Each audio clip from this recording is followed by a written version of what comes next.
how the hell are you? Welcome back to your next Village Idiot, the next installment of the podcast campaigning for absolutely nothing. You come to me at a moment of quiet serenity. I'm on my way to work and I just pulled over and figured I'd do a little podcast on the side.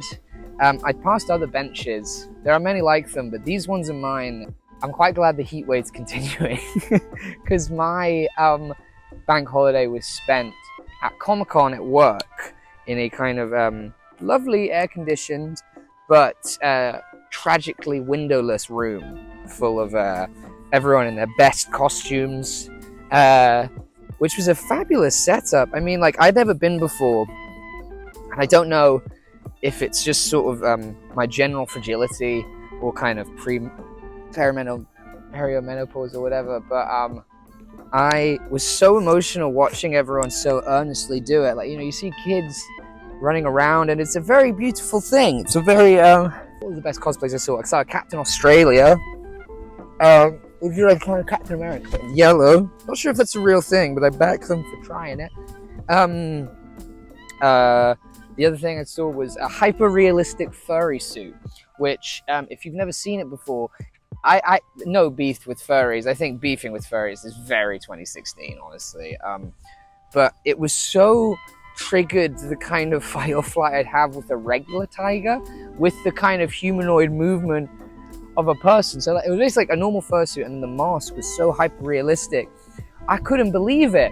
I could not fathom it, and it just made me uncomfortable. It was like looking at an ostrich or something. Like, it was really just kind of like this threatening, moving, just like a guy.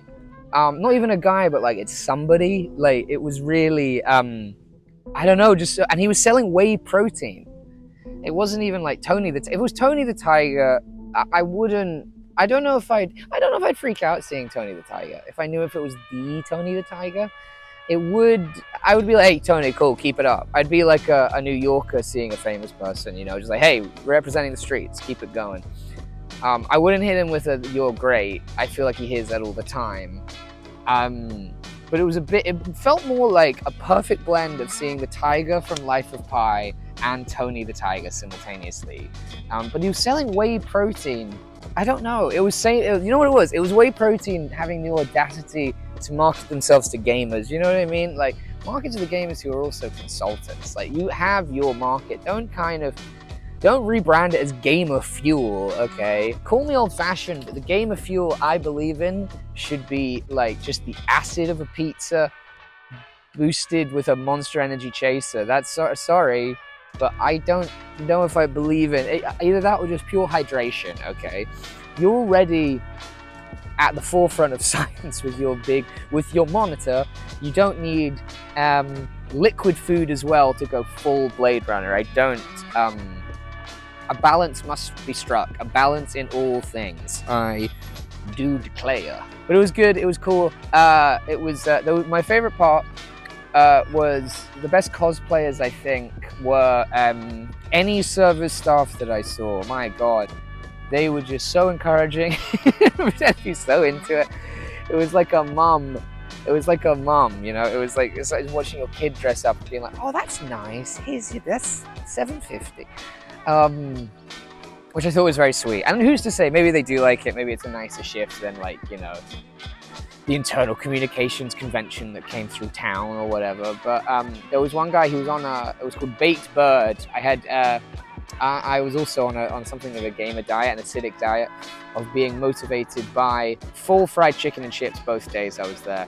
And I went to Baked Bird, and the second day, God bless him, you just had this guy who was clearly at the end of his tether, truly like boiling point level of anxiety, trying to get his job done, yelling when the orders are ready. I mean, he's on his second day just making some variation of chicken and chips with different sauces. So he is like, just get it out.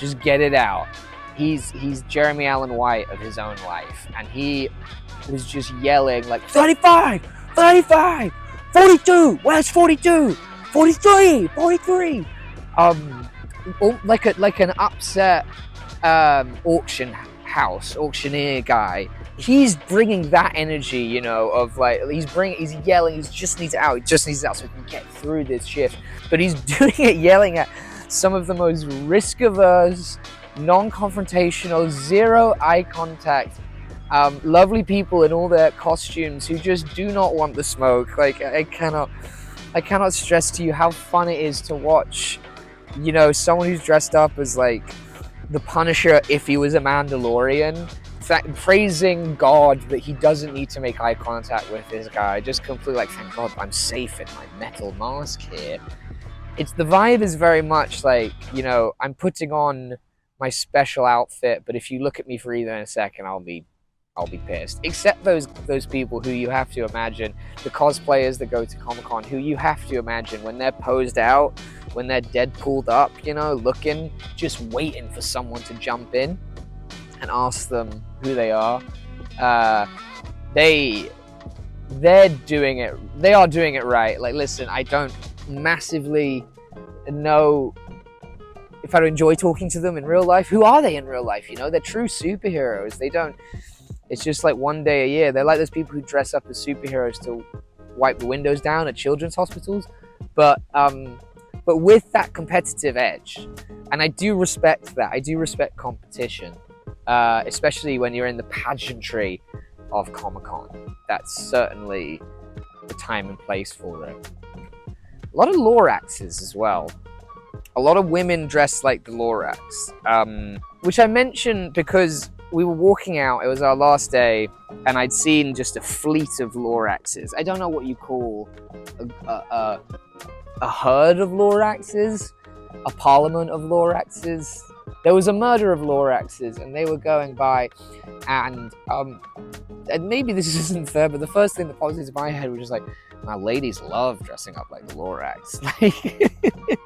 Like, just the most, like, specific chauvinism, like, just ridiculous, like, oh, let me tell you, if I know anything about women, and I think I do, women love dressing up like the Lorax. It was like an 80s level Italian American stand-up doing his gripe about women that's just about his wife, basically. Just being like, ladies, who's in the house tonight? Ladies, let me tell you something. You guys, you're not gonna like this. The ladies hate when I point this out. You guys, you love dressing up like the Lorax. Let me tell you, am I right? Soon as on the first date when I'm with a lady, I'm like, let me see how much orange blush you got in there. You know what I mean? Like, I'm like, before I settle down with any lady, I'm checking how many mustaches do they have in the closet. Am I right, fellas? Because, you know, we're fellas. We want to go to Comic-Con dressed as, you know, we want to go as the Last of Us guy. Am I right? We're going to walk around with a baseball bat like Negan. But women, they love to dress up as the Lord. It's like, and let me tell you, you are not the Speaker of the Forest, okay? You are not the Defender. Why don't you show me you recycling? How about that? Then you can be the Lorax. You think you've earned that? Girl, you can be the Cat in the Hat at a bush. You don't even eat green eggs and ham. Am I right, fellas? Am I right? So that was how that felt.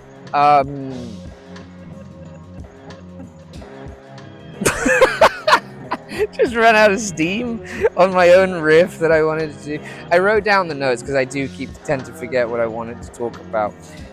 But God love Comic-Con, which brings us quite neatly on to our small joy of the week. Our small joy of the week is brought to you by a lovely vendor in Homerton. Not my normal corner shop guy that I go to for an iced coffee, a Boost iced coffee, not a sponsored ad. I just think Boost makes the best iced coffee on the market. I will tell you about that. I went to Japan last year, or like 2 years ago now, I think. And like many white people, I decided to make it my personality for a week. But for me, part of that was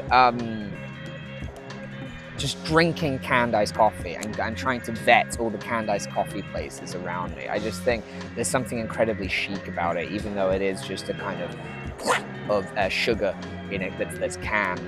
And let me tell you something, Jimmy's, you're not the king, all right? You're not the king in these streets, all right? You can do all the cutesy branding that you want. You can really throw it all in the kitchen sink at it. I don't buy it. I don't buy it. Jimmy's, bad. Jeremy's Caramel, worse. Jimmy's Strong. Now we're talking. Now you're taking yourself seriously. You took off the silly glasses and you vetted your actual process. And that's something I can appreciate. When I was at the Edinburgh Fringe Festival, I would have a Jimmy's Strong at 9:30 every night before a show to kind of rally myself. I guess it was my show ritual, so I can back it. But it leaves us with only, I think, 3 main canned coffee companies. Starbucks, I'm boycotting. Shout out the Starbucks Union, I'm with you. As if you needed another reason to boycott Starbucks. But Boost, no one knows about Boost. I don't think they're like an honored, farm to table energy drink maker. But I don't think you should. Don't write them out. They make a solid iced coffee, £1.19, good pricing. So Boost Iced Coffee is number 1. Second, Greg's Iced Coffee. I don't know if they still do it, but Greg's do an incredible canned iced coffee. The only trouble is it costs the same as a regular coffee in any regular establishment. And I think they had to stop it because, people, you're not going to Greg's for iced coffee. I've seen the machine they have, I want my brown square of matter, and I want my liquid drink. I want the dark hot juice, and I want the sustainable square. It's it's Blade Runner. I think it's Blade Runner rules. Boost's the best one. Greg's is the second best. And in third, Jimmy Strong. Honorary mention for Jimmy Strong. And whatever that barrel one is, I can't remember. It's a slightly posher one, £1.69, so you're nicer end of the posher one, but it's like, they make it look like a little barrel. I think it's because people around East London only really want to enjoy something if it's either A, twee, or B, relates to a brewery in some capacity. So yes, I was going... This is so... Okay. I was going to get my iced coffee, to ideally get my Boost from the corner shop, and I get in there, and the guy he checks the temperature. I go to the front, he checks it, he goes like bam, and puts it on his neck to make sure it's cold for us. This is the kind of salesman and craftsmanship that we've lost in this day and age. Truly and deeply, we do not have the smoke for it. But he cared about the customer experience. He was going the distance on making me feel like I was getting a good deal. Like he was like, did you pick? Like, listen, I don't mean to overstep, sir, but did you get it from the deepest part of the fridge? I don't want you to think I'm out here not refrigerating my ice cold iced coffees purely for the love of the game. He loved the execution of the ice. He was checking that. Okay, good. I loved it. I pictured it was like he's like a psychic Sally of canned drinks in the corner shop that he has to place it on the psychic spot that he activates. God, why am I doing a podcast right now? It's so gorgeous. It's so beautiful out here. I'm slightly talking about spurious things because it's not been a great news week for anyone who likes supporting human beings or making people feel like they have someone on their side. I don't know if you guys saw it, but the EHRC came back with their ruling on how to handle trans bathrooms and essentially ran out segregation. Like there'll be a lot of talk. There's a lot of talk about safety and all that bollock because like once every 10 years, a guy sets up a camera to spy on women, and then they think it's like trans people trying to invade spaces or whatever the fuck they say it is. It's just it's so beyond the pale. It's fucking bleak. And transphobia was just never one I bought into. I just feel like most transphobic people are haven't met a trans person in their whole life, and they don't know anything. They kind of other it the way that people outside of London other London and make it sound more dangerous than it is, because you have no point of reference. You're out in fucking Surrey with all your other like 50-year-old gammons. No one's there to correct you. Like, it's just that. It's that kind of busybody shite, which I hate. I just detest it. And my least favorite thing about it is when they make arguments about kids. They're always like, these people, these fucking TERFs out here, they're always like making arguments about we have to protect our kids while looking like they haven't seen their own kids in about 3 months. Like, these are not, that you don't care about children. If you cared about children, you'd come out to visit them in their London flat. Like, there's like, oh, I never call my daughter, she must be in peril. Like, I just hate it. And it's like, these children don't exist. That's the thing about some of these fascist logics. Like, the idea of future children, protecting future children, you can put anything onto that. No one's going to tell you. They're made up kids. Transphobia really, at its core, is these people who are scared of people they never met, for the sake of people who don't exist. And you know it's a bullshit made-up argument, because your number one transphobe, J.K. Rowling, she believes in wizards and spells and shit like that. Why are you listening to her? She went insane in Black Mold because she's too lazy a billionaire to get it fucking fixed up. And I'm just sick to the back teeth of it. And I'm frankly scared for my trans friends that I know. Like, I don't know, what are they supposed to do? Like, if you don't know if you're gonna get fucking vetted on your gender status, or like, how intense is it gonna get? You're gonna get relegated to the fucking men's room where men are? Oh, I get so mad about it. I cannot believe this is happening. It was allowed to happen. But I don't know, I email my MP, see what fucking goes down. You go to the marches, you show some solidarity. But I don't know. I really don't know. It won't last. I do think, like, we've seen it before with the demonization of gay people in the 80s, and it's the same fucking playbook. They just don't know. These people have no imagination. Bigots have no imagination. So that's not great, and love to all the trans people who may be watching this. I am with you. This shit won't last. They can't. They know it's dying. They know that sentiment is dying. Speaking of things that make me angry, Tony Blair is back in the news this week. The reigning king of unasked for opinions. Can you imagine instigating a war, even 20 years ago, and then coming back around like, hey, I also think maybe mental health is made up and people need to toughen up a little bit. You know what I mean? That was what he used to be. This week he comes up with a full fucking letter, because I guess he's like, well, everyone's piling on Labour right now. Everyone's piling on Keir Starmer. Let me get my end away. 6 people jumping Keir Starmer, let me make it 7. So he comes out with his full manifesto, which is just the full, just terrible ideas across the board. He's like, I think we should cozy up to Trump. I think we should abandon net zero. I think we need to stop all regulation of AI. And it's just like, wow, you really are just a fucking ghoul. Mr. Board of Peace of Gaza, you really think I'm going to listen to you when you have your cozy little lunch meet with Trump, pretending you're caring about the Middle East when you really just want controlling state? Like, it's like he saw that his crown of the most evil guy was waning. So he was like, let me quickly double tap. Let me come back in here. Sorry, you guys don't actually know. I am so still evil, and I am going to come out swinging on this shit.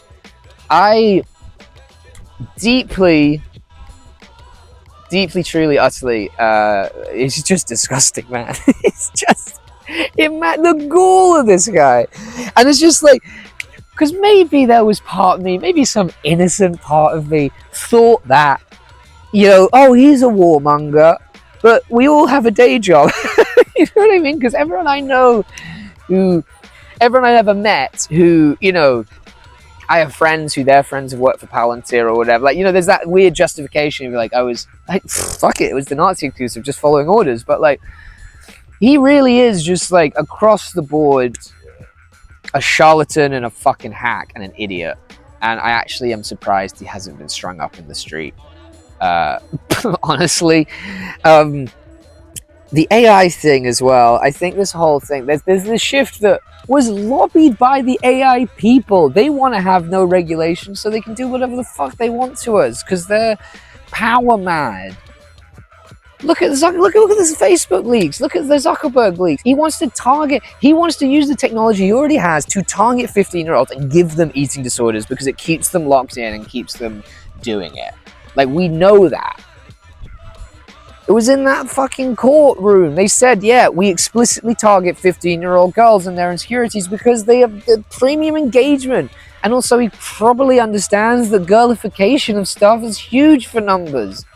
It's like Twilight, but for your own psyche. I was reading last night, Google is now just all AI. They're just going to completely cannibalize a good search engine. A search engine so good it entered the lexicon, right? It was a bastion of the old internet that was supposed to be this beautiful tool for all of us to stay connected. But all of these tech guys, they don't care about connecting us to each other. They care about connecting us to advertisements. They care about connecting us to their fucking database so they can monitor us. It's all they're about. It's all they care about. It's all they think about. They wake up horny about it. They love it.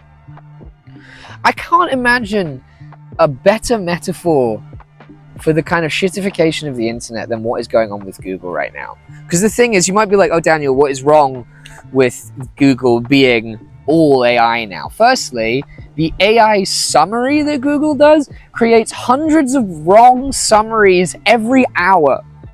That's not an oversimplification. Every hour they are saying hundreds of wrong things and summarizing things completely wrong.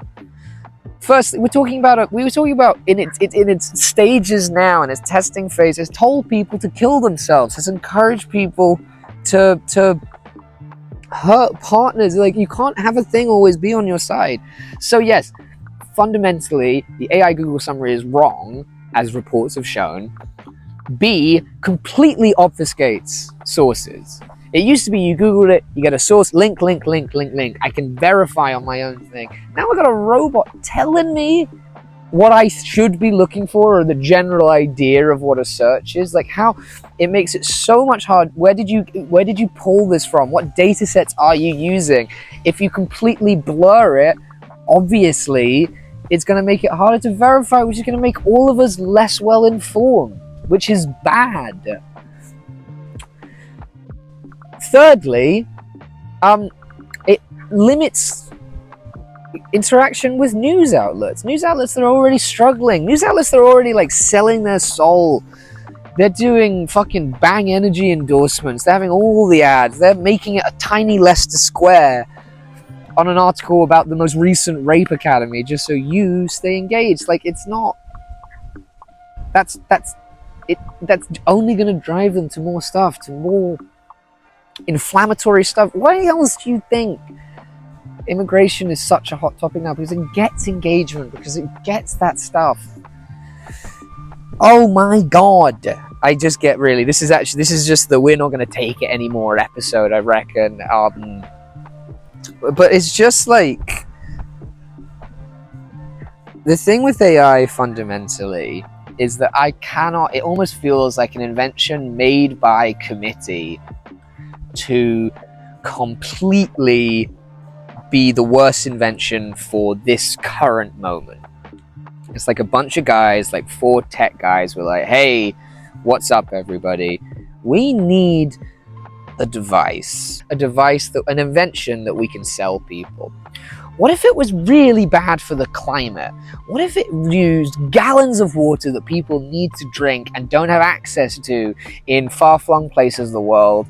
Just so, what if I think that should be how it's fueled. And I think when it does it, it should be that it doesn't work right away. It should definitely be something where it shouldn't work right away. I think we should make it that you have to do it 9-10 times to get something that's still deeply ugly and still worse than anything a regular artist could do.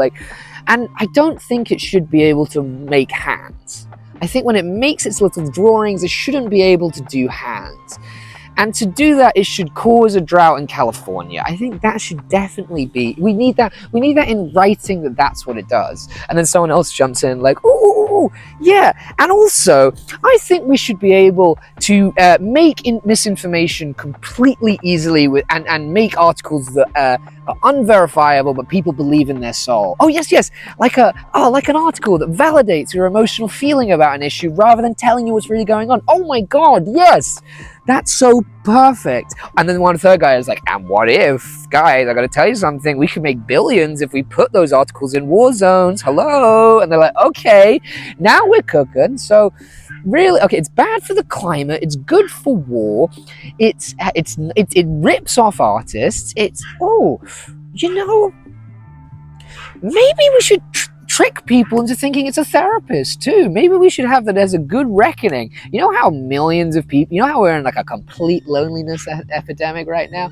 Maybe we should also get in on that. And fundamentally also, when you use it, it makes you dumber as well. I think, oh yeah, definitely, because when they're dumber talking to their therapist, you know, when you talk to a human therapist and you have a complete breakthrough of all your issues, I think maybe we should have it that our AI therapist makes you dumber and more reliant on this product. That would be great. Also, we need to make sure that whoever says it doesn't work properly and doesn't really work is a total stick in the mud. Like, yes, oh my God, we should make it so hard that for you, if you even say fundamentally that maybe it doesn't work or maybe it isn't the device people say it is, they should feel like a complete cancer in the social group. They should not feel like anything is useful in what they're saying. If we could make it like, ooh, like, you know, you've said that you've given up drinking at your first park hang when you're 15. Can we create that vibe? Oh, and one final thing. It should also, we're doing all these things that, like, okay, it's irritating to use, it's bad for the planet at a time when we really need to lock in and save the planet, and it's also just annoying to talk about. What if we put the potential of the singularity in the hands of corporate governance? What if we did that? It's like, oh yes, because they'll love it. Oh my God, it takes jobs away from people as well. Oh my days. And at the same time, we're going to trust some Huel drinking Stephen Bartlett type to craft his own version of Ultron. That's, whoa. What if the guy that cries at his overheads, what if he got to decide what Dr. Manhattan is like? What if that happened? That would be amazing. That would be so good.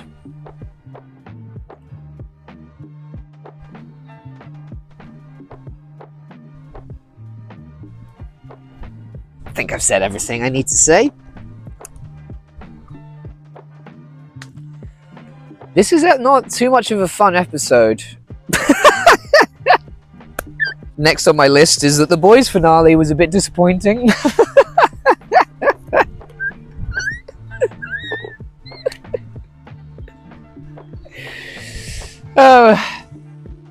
And listen, look, if you are disappointed about The Boys finale, you know, it's not right that they made you feel stupid for caring about a superhero satire parody of the Trump administration. Doesn't that make you feel silly about investing in that? Doesn't it make you feel silly in investing in the edgy show where they blow up Ant-Man and go like, wouldn't it be funny if Superman had a dick? I literally like the show. It's my guilty pleasure, but it does make you feel silly. It's quite funny. I guess it's sort of Euphoria for boys, isn't it? And if you watch Euphoria this year, I think you are deadly stupid. Honestly, if you watch Euphoria in the first place, I do think it's a little dim, but I'll forgive you. I just never got past the, oh, these are 15-year-olds, but they're played by 30-year-olds. Why? Why? Oh god, I hope this is funny. It doesn't feel very funny. It feels like a man yelling. It's sometimes that thing, you know, when you're sitting and reading a thing for a while, you don't really know how you feel about it till you say it out loud. That's kind of what you've witnessed today. I hope it was funny, at least. As ever, with your next Village Idiot, I should probably summarize all the topics we've covered in one kind of didactic policy that we will never enact. Which in this case is we need to save the fury of the fried chicken food truck guy at Nerds at Comic-Con for the tech people and the man that be over us, rather than rolling back the rights of innocent people who are just trying to live life and get by like the rest of us are. Thank you so much for watching. I've been Daniel McKeown.